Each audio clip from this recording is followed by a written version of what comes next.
Happy New Year! Happy New Year! It's January. It's a very beautiful, crisp and sunny day today, which is not how it's been. Not how it's been at all. And we always start this vlog with talking about the weather, but if you it truly does. We're English, have an impact. and we talk about the weather a lot. But it's a gorgeous, cold, crisp, sparklingly sunny day today. January has been a nice kind of respite, hasn't it, from the busy season last year that we had, and we've been taking some time out and doing what we usually do, which is working from home, and we're planning for the year ahead, and we've also been doing lots of walks and lots of reading, and we both love to read, and this time of the year is just, you know, a lovely time to kind of curl up with a book and sort of get your head down and get through the worst. You love January, but I find it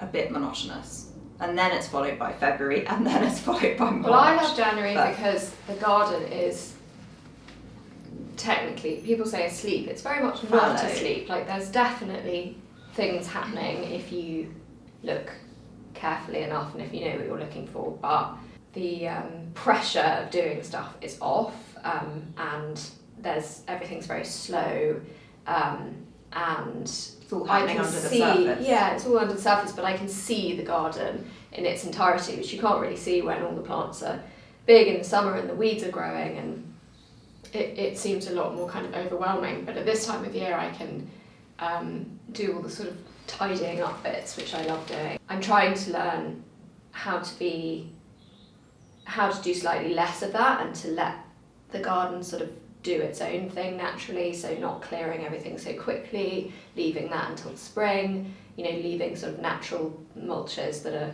from the leaves coming off the trees and things like that, for the insects as well. But there are various jobs that I can tick off during the winter, and they're very satisfying, and it feels like the pressure's off, so I enjoy that. But yes, it's a lot quieter for us because we are so seasonal, and there are no flowers, although there were the very first narcissus the other day in the tunnel. So reading, that's kind of what we've been doing quite a lot of, and we had this idea a while ago for a vlog, which we thought might be helpful because we get quite a few emails and messages from people asking basically for book lists or for recommendations of books that people who are starting out, or people who are, you know, really into flowers or growing flowers, ask for tips on how they can, you know, do some background reading around the subject, and which are our favourites. So we have a lot. I think there's probably about 30 books that are or more. Yeah, probably more, maybe 40, that are really brilliant, and we would, you know, heartily recommend, but we thought we would probably start with a smaller number than that to save you all dropping off to sleep. So we've been conservative, and we've only chosen 3 each, but these are massively important, or have been massively important books to us in, I guess, shaping our philosophy around working with flowers and developing our style, and discovering more about plants, and working seasonally. So we are just going to do a little bit of spiel about each of the books and sort of tell you what they mean to us. And yeah, I'd imagine there will be more vlogs on this subject in the future, because, as I say, there's quite a few. So let's dive in. Do you want to start? Yeah, you go first. Okay, so my first book, and I would show you the cover, but it doesn't look terribly inspiring because I've lost the book jacket, but it's Madelake's Trade Secrets, and we'll add these in the description below so you can see the spelling and the authors, but it's by Tom Pritchard and Billy Jarecki. I'm sorry if I'm not pronouncing that correctly. It was published in 1994. This was before our time because the Madelake's shop, which was called Pure Madelake, was a flower shop in New York. I think I've tried to do a lot of reading around the subject on the internet, but it's difficult to find out exactly when this business ran to and from, but I think it was the kind of heyday was in the 80s and then into the 90s, and they had a very successful and world-renowned flower business and had several shops in New York. Really, they were, I think, at the time, very much a kind of business that people, that they were doing something quite radically different to what was on the scene. They were really interested in going beyond the boundaries of what traditional floristry is, and they were very, very materials driven and Did they grow flowers? No, they didn't. I don't think, or they probably had gardens, but they. Yeah. And I'm not sure whether they're a couple or whether they're just partners. I can't really find out the backstory. But I know that they now own an architectural landscape design business, and I think they're based in Colorado, from what I can find out, or between New York and Colorado. I can't overestimate how important this book has been for us and for me personally. It sort of condenses together the whole belief system around using flowers to truly honour and celebrate nature. The photographs now seem a little bit dated, but they're absolutely gorgeous. The arrangements themselves are really beautiful, and you're just greeted with those the moment you open the book. It's very real, it feels very authentic. It's about people who love flowers and really genuinely are flower and plant people. There's a massive focus on the materials. Really, that's probably the main thing that this book says to you, is that you have to go above and beyond to find incredible materials, and really highlighting at that time as well how difficult it is for florists to buy flowers that are more interesting than just quite ordinary, basic. So what were they doing then to buy those kind of materials? This is kind of why we did what we did in the beginning, because they were buying, and I remember reading this at the time and thinking, wow, you can, we just have to go to the, make the extra effort. But basically they were buying from the wholesalers, from the flower market in New York, but also and they were really, it was a quest, their projects were quests to glean and gather amazing materials. So they would buy from nursery people, they would buy from garden centres, they would chat up people and get flowers from their gardens, and they did lots of really interesting, amazing projects. And what I love about the book is that they tell stories as they go of particular projects that they've worked on, like a shoot or working for a particular client, and how they and where they were. Like there's an anecdote of doing a shoot in Savannah, and how they got the flowers and how the whole project came together, and how they went above and beyond to get these amazing ingredients. So that's a massive part of it. I think they were self-taught, from what I can gather. They weren't traditionally trained in floristry, so that was another sort of big thing at the beginning. I think we bought this book right at the very beginning of doing flowers as a hobby, and thinking about it as a potential business. They say in one section, we only buy flowers that we like, which I love. And there's lots of very strong. Something I've got to say. Okay, there's lots of very strong statements like that. It's just very uncompromising, and this is what we believe. They talk a lot about containers and using unusual vessels and household containers that you wouldn't necessarily think of for flowers. There's lots of very sweet arrangements in just bottles that they've washed out and are reusing, or other funny little containers, but it's the whole emphasis is on how beautiful this particular sort of very dribbly nasturtium is, or something. It's just so they love what they do, and it really shines through. They talk about, I've made some notes here, so I'm just going to refer to those. They talk about finding a voice.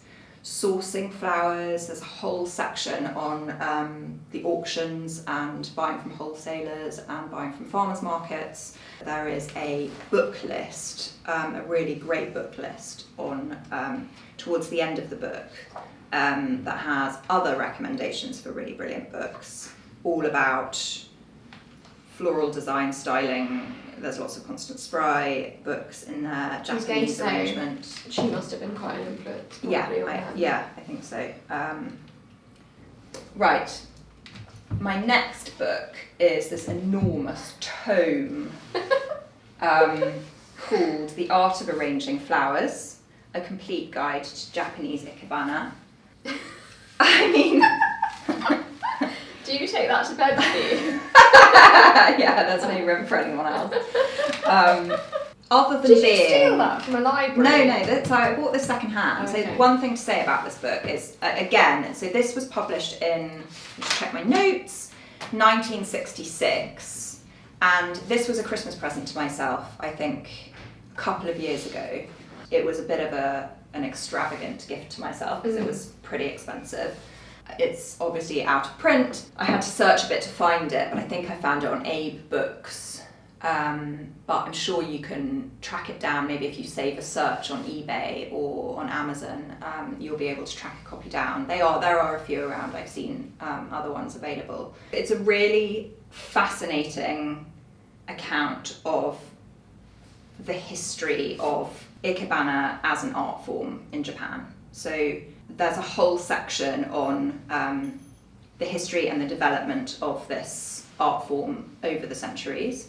And then there's a whole section on all of the different styles. There's 11 different styles of Japanese ikebana, and it goes into basically a breakdown of what these are, with amazing photographs and drawings and illustrations of examples of each of the different styles. So it's really comprehensive. It's beautifully written, and it's very accessibly written. It's easy to understand, very comprehensively laid out, and The beautifully photographs written. are amazing. The photographs are incredible. There's some in colour, which are like stuck in to the book. And there's some black and white images, which are also gorgeous, but it's just extraordinary. All of the different styles, they're so markedly different to one another, and it tells about the development and the history of each of those different styles. Then there's a whole section on containers, which, it's just, I've taken so much inspiration for different arrangements. We'll show when we go through, I know, when we go through them. When I was looking through this last night to remind myself, I can see, I can see how we've been influenced by different arrangements in this book to create some of the shapes that we've done. There's one with iris in a bowl. Do you remember that with the water? And you can definitely see at different stages that we've taken inspiration from this book. Anyway, a great section on containers, which is really, really useful. All the different styles of containers and shapes and materials, and we've taken inspiration from some of those actually for vessels that we've had made, because we've worked in collaboration with a ceramicist. I'm not aligning our work at all with ikebana, because it's a very serious, very studied higher art form, and it has a lot of religious symbolism and significance to Japanese people, and it's it's culture, it's embedded in their culture. I would say that certain elements of it have influenced us, particularly in the use of vessels, mechanics, pin holders, taking inspiration from how they use materials and also edit them, and the incredibly skillful manipulation of materials, thinking about all the different elements. So instead of just plonking flowers in a vase because it's just there, how the vase relates to the design, how it's part of the design, how we've done some arrangements where we've tried to, taking inspiration from this book, tried to leave elements of being able to see the mechanics or being able to see the water and then the reflections of the flowers on the water, and as well with your photography, I think the shadow, the light and seeing the shadows of the flowers against the wall, and all of those are, I would say, things that we've taken from this book. Okay, so my last book is Foraged Flora. I love this book. Foraged Flora, a year of gathering and arranging wild plants and flowers, and it's by Louisa Roebuck and Sarah Lonsdale, who wrote it in collaboration with one another. The thing about this book is the way that it's structured is just so interesting and so, it's just so much more elevated than a usual how-to book. It's definitely not a how-to guide, is it? It's very much a seasonal project. It's done month by month, and it takes you through projects that are, it's photo shoots, so it's not it's not like arranging flowers for weddings or even for events. It's much more about focusing on the amazing seasonal materials. So in each chapter they list their favourite materials that are in season in California at that time of the year, and then they just really kind of go to town with showing what can be done with them and how incredible they are, and just really like focusing on particular elements. They use like a limited number in each design, which I think is really interesting. Quite often it'll just be one ingredient. When you're feeling a bit stale, it just sort of it just helps you to get your mojo back. I think it just shows you your flower mojo. It just sort of helps you to find it again. And the writing is incredible. There's so many amazing snippets from poems and quotes throughout the book. It's beautifully poetic, and the photographs obviously are Who does so the photography? gorgeous. So one of them's a photographer. Oh. No, the photographer is someone else. Oh. I thought one of them was the photographer. No, photographs, Laurie Frankel. Well, they're beautiful. This book taught me about honouring the materials throughout their life cycle and using them in an artistic way. Well, it's unapologetically Yeah. artistic Yeah. and about design. Yeah. As far as I can tell, there's no real reason for why they're creating what they're creating, beauty apart and from this celebration. project. There's one project that's this one. I'll show you the rose briars and this. I remember the first time I saw this and my mind was blown open. And it was just like, yes, why not use those weird, long thorny stems? And she talks about how she never wears gloves, which I think is very incredibly brave, because I still have the scars from all the years of foraging and grappling thorny things out of the hedgerows. But yeah. So that's Foraged Flora. Foraged Flora. Brilliant. Done. Well done. I think I'm going to be quite a lot faster than you. Yeah, probably. Well, that's how it usually goes. The books that I'm interested in tend to be a bit drier and a bit more academic, and sort of, I like biographies, I like how-to books, I like encyclopedias on plants and things like that, whereas yours are a bit more, tend to be more artistic and poetic, and like you said, the essays and things like that. Floaty and arty-farty. Arty-farty, basically, whereas mine are a lot more serious, I would say. I don't know. It's very serious. Especially that tone. Yeah. The tone of the manner. My first book that I chose is Beth Chatto, A Life with Plants. This was written by Catherine Horwood. It's an authorised biography, so there's lots of archive use of Beth's diaries and lots of the material that she used for her own book. So I've got quite a few Beth Chatto books. I've got her garden notebook, which is incredible. The Dry Garden, I think. And most people who are gardeners or into plants will probably know who Beth Chatto was. She was a gardener, a plantswoman who had a nursery in Colchester in Essex, a plant nursery called Unusual Plants. I think it was called Unusual Plants, it's now called the Beth Chatto Nursery. She was known for this thing of right plant, right place, so it was all about putting plants in places where they would naturally thrive rather than trying to sort of force them into areas that you wanted them to be, which is why she wrote books on the dry garden, gravel garden, I think, the damp garden. So first and foremost, a gardener, a brilliant plantswoman, and hugely knowledgeable, and wrote lots of different books, and was known as being an expert. You know, she was a Chelsea gold medal winner for many, many years. But what I found really interesting about this book is that it also talks about her love of flower arranging, and we find this a lot, this connection between people who are gardeners and plant lovers, who also arrange flowers, usually for their homes, but there's this real connection which is often lost in the industry. It's an obvious connection, isn't it? Really, it's an incredibly obvious connection, but then it is so often lost, and there's such a disconnect. Well, I think in the commercial industries of gardening, floristry, of course there's a disconnection, because most people do not grow their produce, they buy their produce from a market.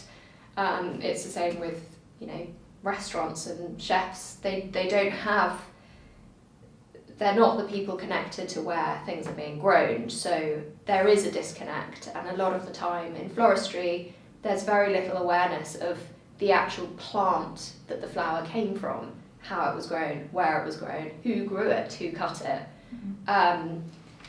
But it is such a natural, the two things go hand in hand, and I think quite often with gardening and gardeners there is this kind of, there can often be a sort of snobbery. It can seem like a bit of a, you know, all the Latin names and everything like that. It's quite a difficult thing sometimes to learn about or to feel confident in, and there's sort of a hierarchy in the flower arrangements, and arranging flowers is you know, not seen to be very intelligent, not seen to be massively complicated, or it's on a different level to gardening. But what's interesting is that so many people who are brilliant gardeners and plants people do have this love of flower arranging, and it's also very important to them. So anyway, Beth travelled around when she was younger.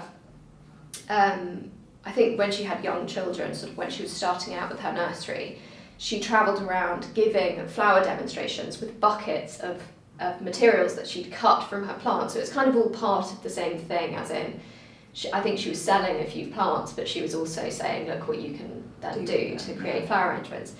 And she used really interesting ingredients, so that kind of is a theme in all of our books. But I found it really interesting because there's a section where Catherine Horwood, the writer, talks about the first flower arranging club in the UK, which was in 1949.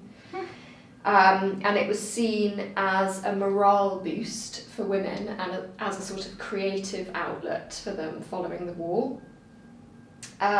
So I think maybe because a lot of them had sort of lost their jobs and were going back into the home, and this was seen as something for women to do, and which was really difficult, wasn't it? It must have been incredibly difficult. Yeah.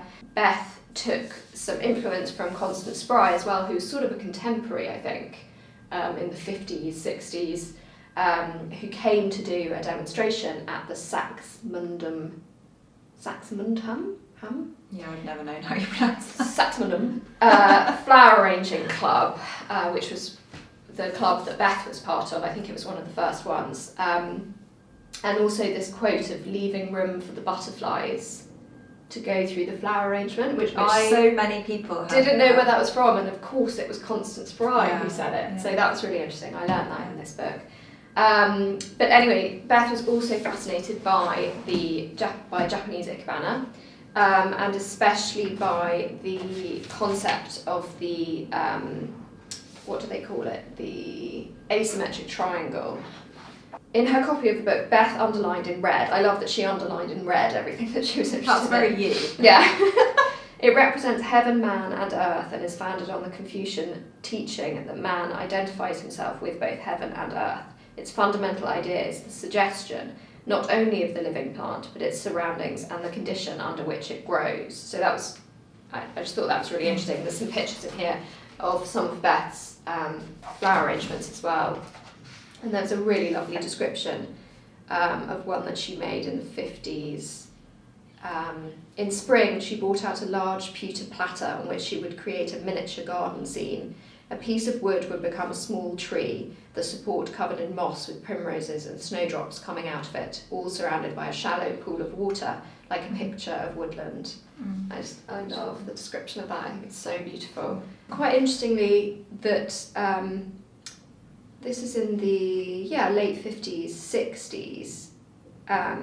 She was making things with unusual materials from the garden, things that people wouldn't have, they probably would have thought they were a bit slightly weird to be included in flower arrangements. But then 30 years later in the 80s, she was still doing that, and there was still this sort of fight against the mainstream. That's so interesting.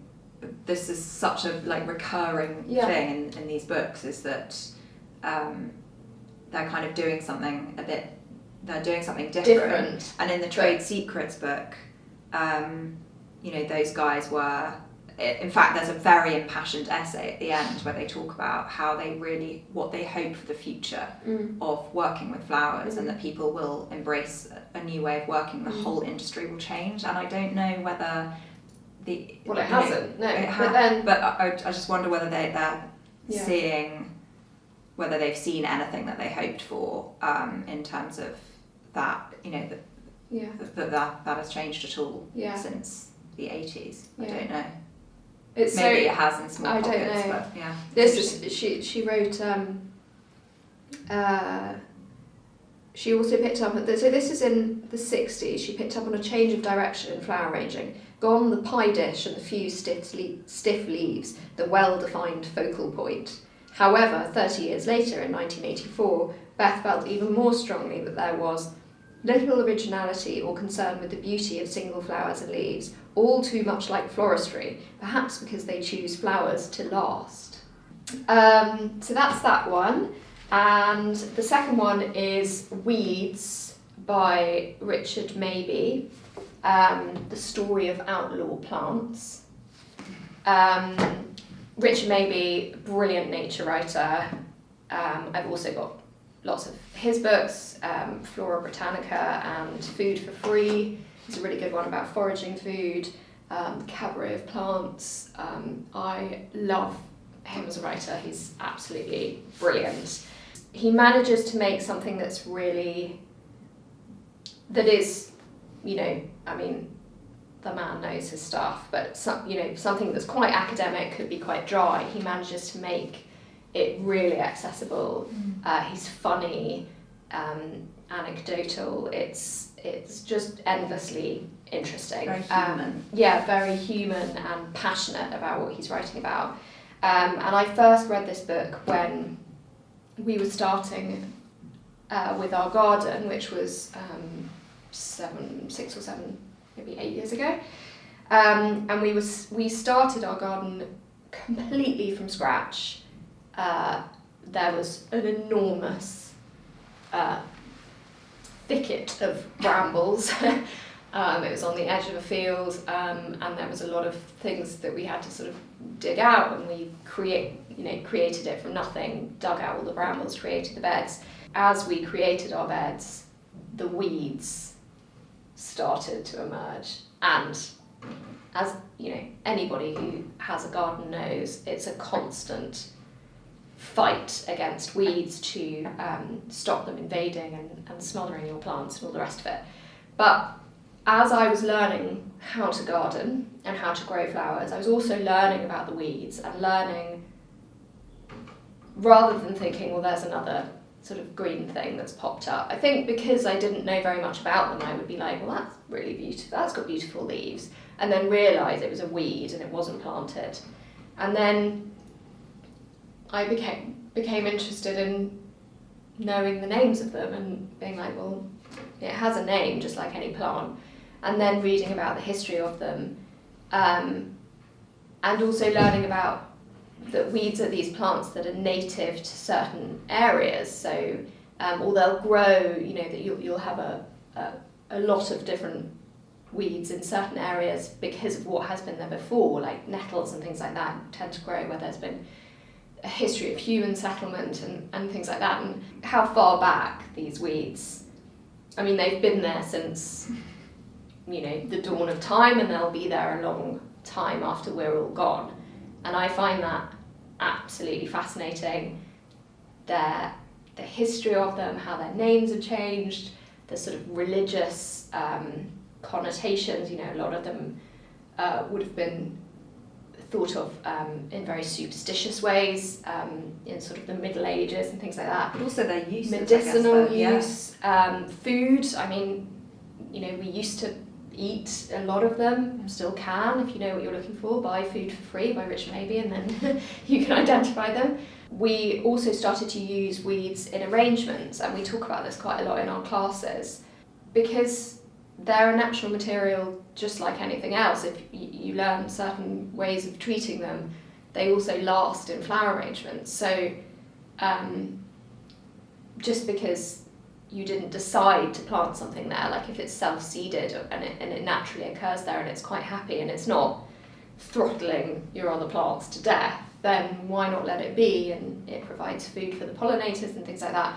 So we've been learning over the years how to be more relaxed about this in our garden. We're kind of forced to, because we're not gardening all the time, so we can't be precious about things kind of encroaching and coming in on the edges. But it's actually benefited the entire garden, the biodiversity of the garden, you know, how it looks, it protects plants sometimes, and then we use them as cut flowers.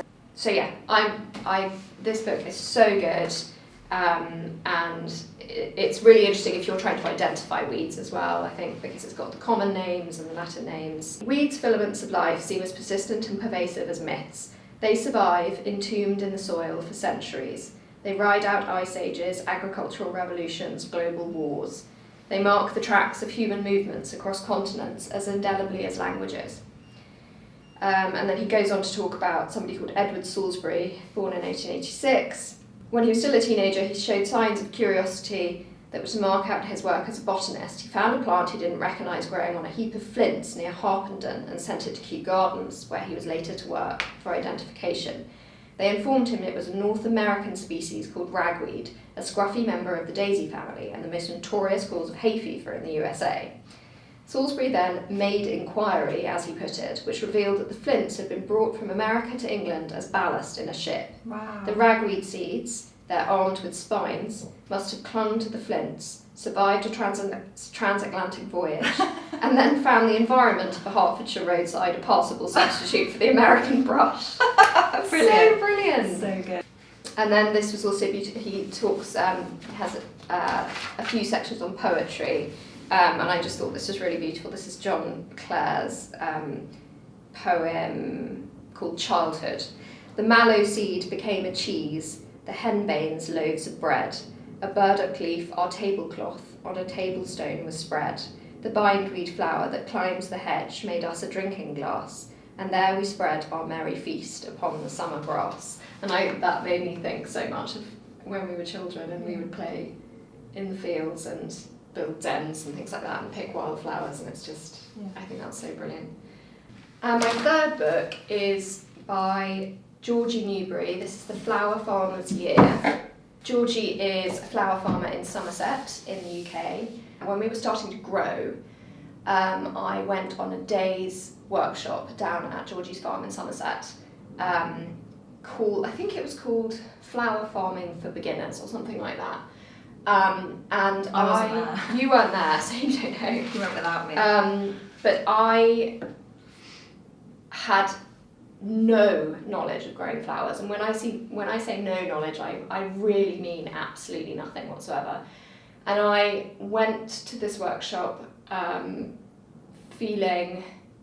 I felt slightly intimidated. There were quite a few people there who were lived in the countryside, and they were establishing cut flower gardens or flower farms on their existing farms or in their existing gardens, and they already had a bit of a lingo about gardens and what they were talking about, and they would say things like biennial or half-hardy annual, and I literally was sat there being like, yes, half-hardy. I had no idea. I just nodded. No idea whatsoever. And it was just a day's course that I went on. By the end of the day, I came away firstly with this book, but secondly, so filled with, yes, I can do it. We don't know what we're doing, but we can do it. We can grow flowers. We should be growing flowers. More people need to buy British flowers, because Georgie is so passionate. And this all comes through in the book. So she's, the same in her writing as she is in person. This book is brilliantly informative. It's funny. It's down to earth. Georgie shares everything in it about how she started her business and how to grow flowers. All the kind of basic things that I had no idea about starting out. So sowing seeds, staking, irrigation, compost, rabbit netting, all of those things, but also why are you growing them? What's your business going to look like? Who are you going to sell them to? Pricing, marketing, all of that kind of stuff. Such a brilliant book. I found all the different sections really useful. I still use it. I still refer to it year on year. It's broken down into sections like shrubs and herbs and annuals and biennials. I now know what a biennial is. And there are so many pieces of advice in here that are lodged, and that I learnt on that day that Georgie shared, that are lodged in my brain, and I always refer to it, and I think, what would Georgie say? Well, she'd say that. The first is sowing hardy annuals in September after the autumn equinox. It's on the 23rd of September, which I do every year, and she's damn right, because if you sow them before, we're in Hampshire, which is quite near Somerset, so similar temperatures, different soil, but similar temperatures in terms of the autumn and the winter. And if you sow them too early, they just get really leggy and they try desperately to flower and go to seed, and you don't want that at all. You want them to grow a little bit and then basically stay until the spring, when they'll start producing buds and flowers. So I always remember that every year. Thank you, Georgie. Don't sow tender annuals until the beginning of April. She's absolutely right. I did it once one year and it was totally wrong, and my cosmos just got absolutely huge, and then I had nowhere to put them because it was too cold. And the third thing, this is the most important thing, and this refers back to something you said right at the beginning: grow what you love. And she is so right about that, because the things I love and that I feel passionate about and excited about, I really protect and I tend and I worry about and I have sleepless nights about, and I get so much pleasure out of them, and we make beautiful things. If I sow something because I feel like I should be growing it, or it's just a kind of backup, I don't put the love into it, and it's not the same. Yeah. So she's absolutely right. So don't just grow things because someone else is growing them or you think you should be growing them. Grow, it's all about feeling passionate about them and growing flowers that you are just so excited to grow and to see flower and to cut and use. This is a brilliant book. Flower Farmer's Year, Georgie Newbury. She runs loads of different workshops. She also has a great YouTube channel. So check that out as well. We'll put a link to that. She's great. So yeah, we hope you enjoyed that. Sorry if we've gone on for too long. As we tend to do. We hope you have had a lovely January and start to the year. Our new online course, Back to Nature, just a little gentle reminder, if any of you would like to take the course, I should say, it's available with 15% off until the 28th of February, which is when we release the second half of it. So the whole course will be available together on the 28th of February, but prior to that, there's 15% off. And we still have spaces on a Yeah. couple of our workshops Later in the summer. In the summer. Yeah. So if you want to come in person to the studio and learn with us, we would love to see you. Yeah. And yeah, we hope you find some inspiration in these books. And Yes, we're gonna get reading. get studying. See you next month. See you in the next one.